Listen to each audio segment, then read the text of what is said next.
وَكَذَلِكَ نُصَرِّفُ الْآيَاتِ وَلِيَقُولُوا دَرَسْتَ وَلِنُبَيِّنَهُ لِقَوْمٍ يَعْلَمُونَ وَكَذَلِكَ نُصَرِّفُ الْآيَاتِ، اور اسی طرح ہم اپنی آیات کو گردش میں لاتے ہیں، وَلِيَقُولُوا دَرَسْتَ، تاکہ یہ پکار اٹھے کہ اے نبی صلی اللہ علیہ وسلم آپ نے سمجھانے کا حق ادا کر دیا۔ درستہ اصل میں عربی زبان میں آتا درس یدرسو، لکھنا مٹانا، لکھنا مٹانا۔ جیسے بچے شروع میں جب کوئی تعلیم حاصل کرتے ہیں تو تختی ہے، تختی لکھی پھر دھو دی، پھر لکھی پھر دھو دی۔ اب تو خیر تختی وقتی شاید آج لوگوں کے ذہنوں سے نکل گئی ہوں گی باتیں، آج کا بچہ کیا سمجھے گا تختی کس بلا کا نام ہے۔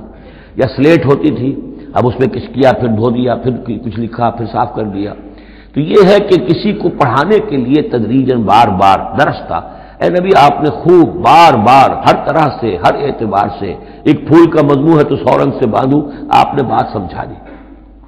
وَلِنُبَيِّنَهُ لِقَوْمٍ يَعْلَمُونَ، تاکہ واضح کر دیں ہم اس کو ہر طرح سے ان لوگوں کے لیے جو علم حاصل کرنا چاہیں یا جو علم رکھتے ہیں۔